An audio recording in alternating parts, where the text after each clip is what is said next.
My name is Nathan, 41M, and I never thought I'd be the guy writing one of these posts.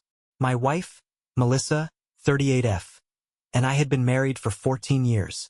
We had what I thought was a strong partnership. I owned a successful real estate firm, and she managed our household while helping out occasionally at my office. From the outside, our life looked perfect. A nice home, stable income, no major drama. But as I've learned the hard way, appearances can be deceiving. Looking back, the red flags had been there for months. Melissa started acting different, distant, secretive. She suddenly became obsessed with going to the gym, dressing up more, and always had her phone glued to her hand. At first, I thought she was just trying to feel better about herself. But then came the weird excuses. She started staying out late, claiming she was catching up with friends. She'd leave for errands and come back with nothing.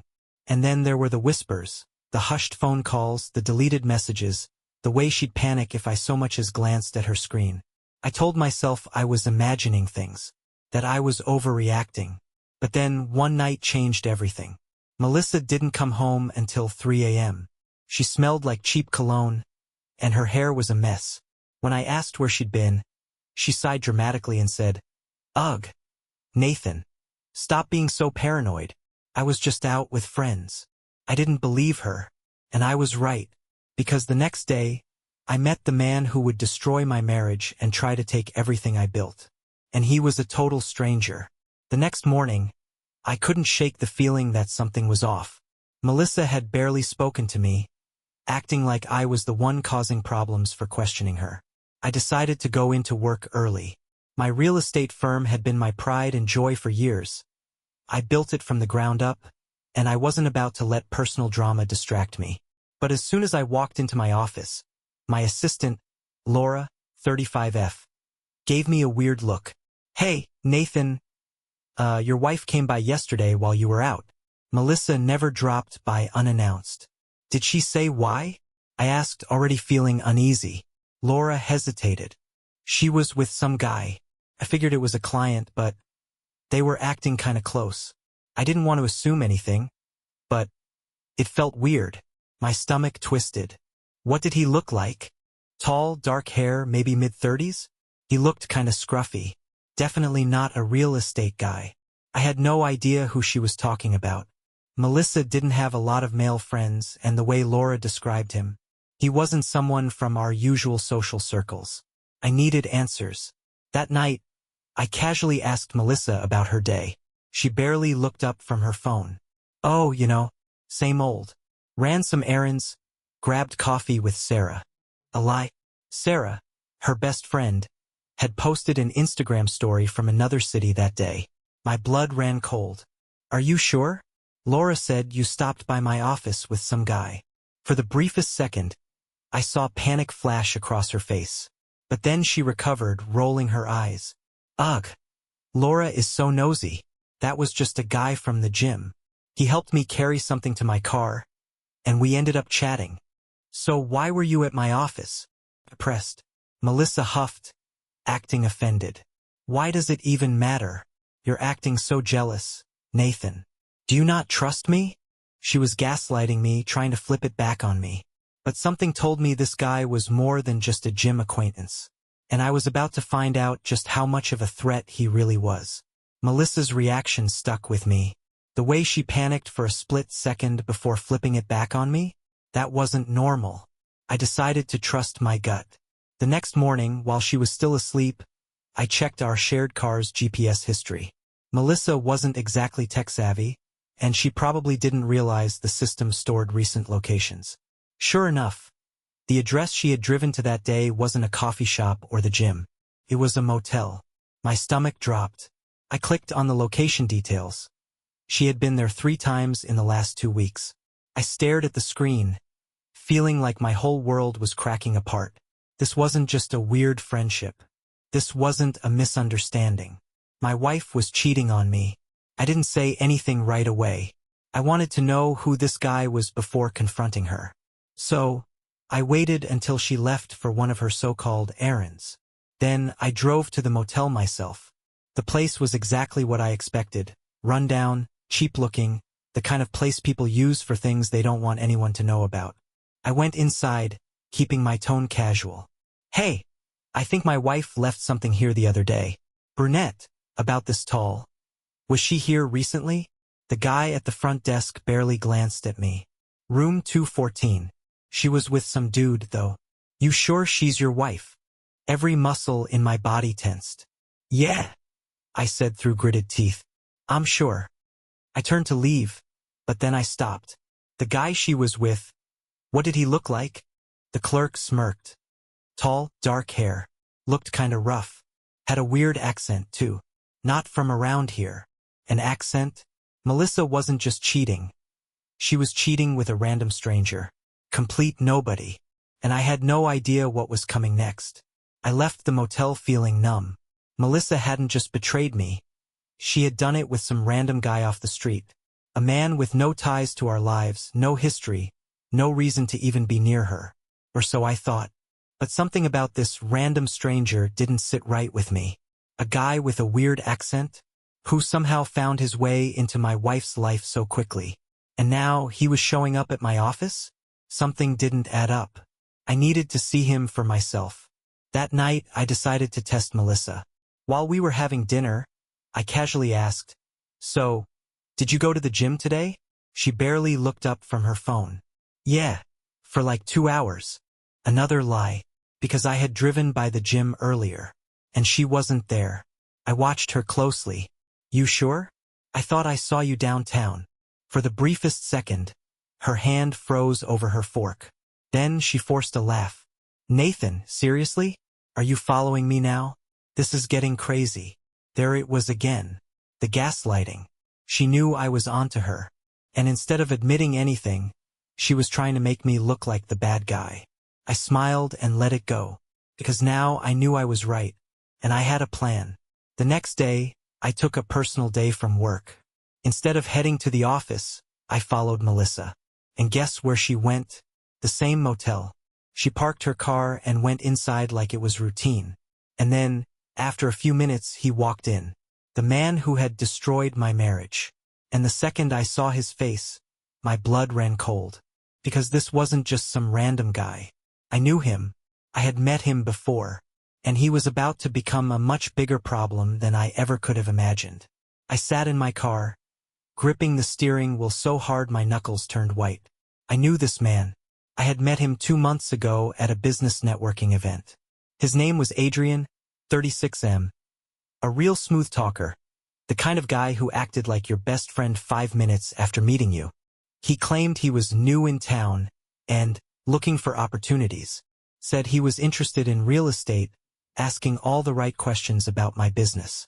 I had brushed him off at the time. Now here he was, sleeping with my wife. And I had a feeling he wanted more than just her. I watched as Melissa and Adrian left the motel together. She was laughing, touching his arm, acting like a teenager on a first date.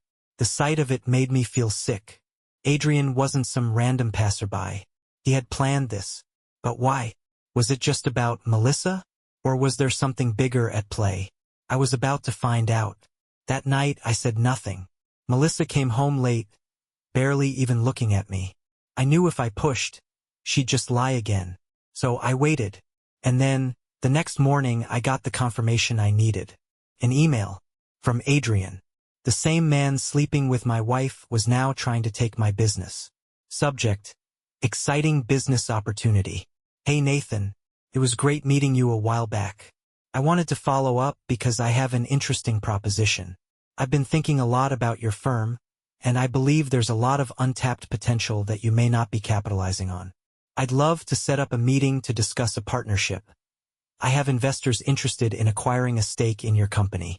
Looking forward to hearing your thoughts. Best, Adrian. I laughed. Not because it was funny, but because I finally saw the full picture. Adrian didn't just want Melissa. He wanted my life. And he thought I was too blind to see it. He was about to learn just how wrong he was. I stared at Adrian's email, my jaw clenched. So this wasn't just an affair. It wasn't just about Melissa. This was a calculated attack. He was trying to worm his way into my business while sleeping with my wife. The arrogance. The sheer audacity. I wasn't going to let it slide. That night, I kept things normal. I smiled at Melissa, made small talk, even asked about her day. She acted annoyed, like my interest in her life was some kind of inconvenience. Same old, she said, scrolling through her phone. You ask too many questions, Nathan. I wanted to laugh. She had no idea what was coming. The next morning, I replied to Adrian's email. Subject: exciting business opportunity. Hey Adrian, interesting timing. I've been thinking about expanding. Let's meet. How about lunch at Jefferson Steakhouse tomorrow? My treat. Looking forward to it. Nathan. I had no intention of partnering with Adrian. I had every intention of destroying him. The meeting. The next day, I arrived early at Jefferson Steakhouse, choosing a booth in the back corner. Adrian walked in 5 minutes later, dressed sharp, like he belonged in a high-rise office, not a cheap motel. He smiled like we were old friends. Nathan, glad you reached out. I smiled back. Of course. You made an interesting offer. He sat down, signaling for the waiter. I really think we could do great things together. I've been researching your company, and I see a lot of room for improvement. I raised an eyebrow. You've been researching me? He chuckled. Of course. Due diligence, you know? A business like yours, it needs strong leadership. The smug way he said it made my stomach turn. This wasn't just about my company. This was about replacing me. Sleeping with my wife, stealing my business, taking over my entire life. And he really thought I was going to let him.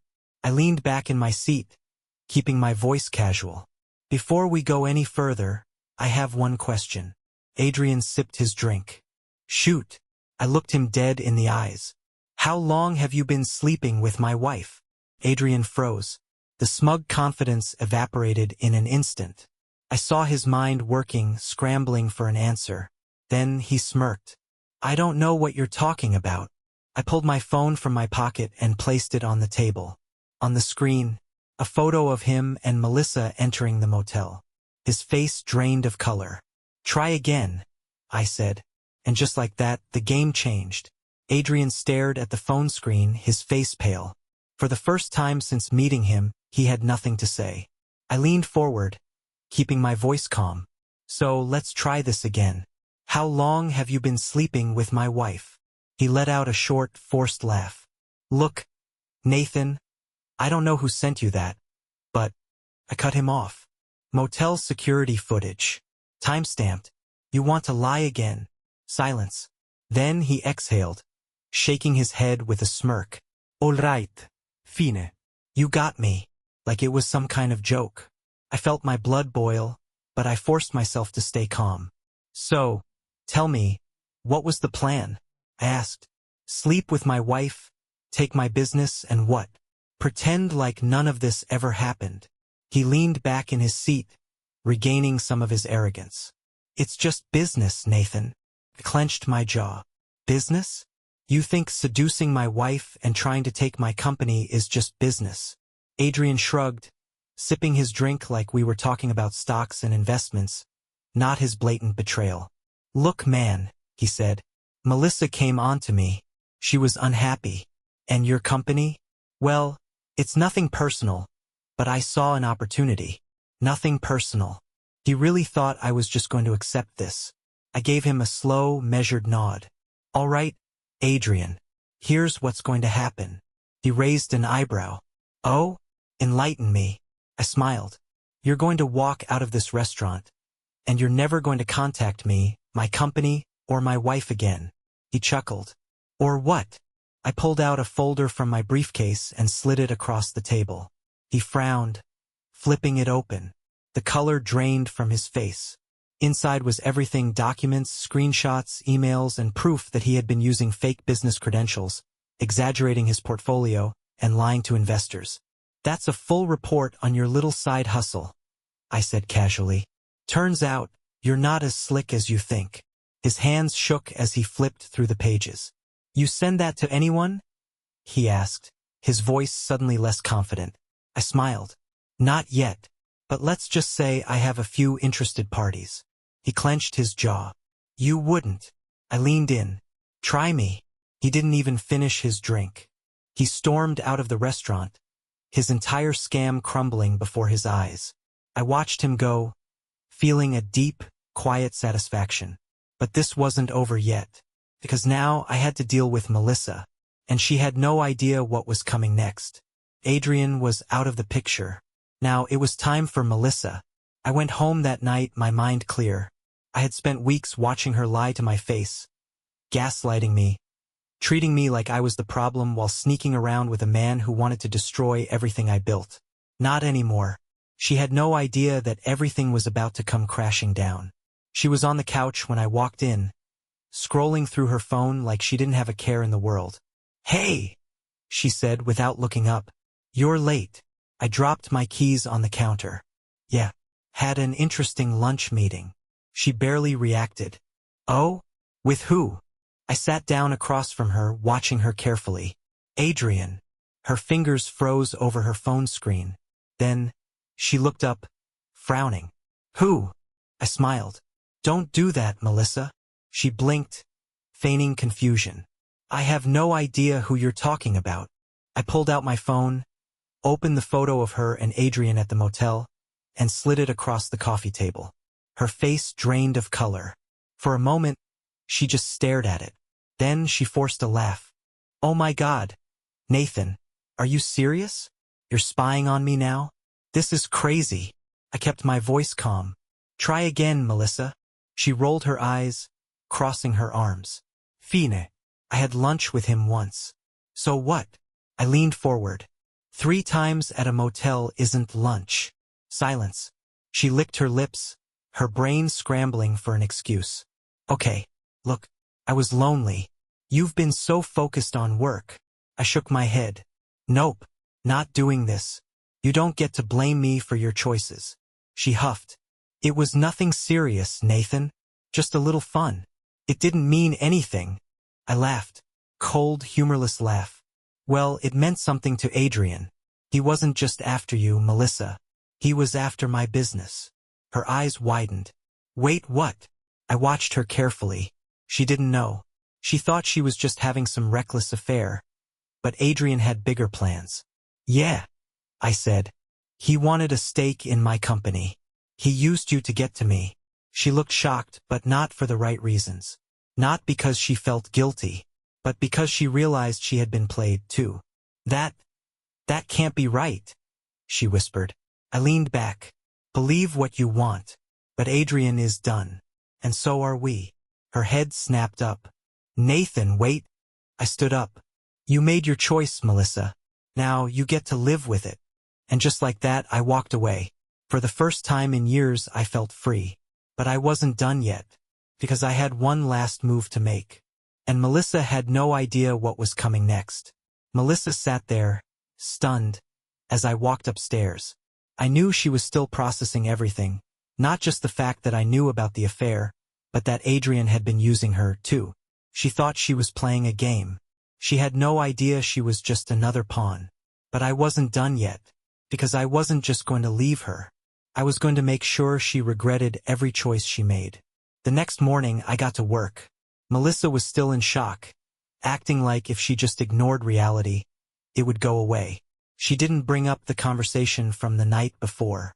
She just went about her day, pretending nothing had changed. But things had changed. She just didn't know it yet. Step 1, the house. Melissa thought she was untouchable because our house was under both of our names. But what she forgot was that I bought this house before we were married. I had kept sole ownership in the prenup. And now, I was kicking her out. That afternoon, I called a lawyer and set everything in motion. Step 2, the money.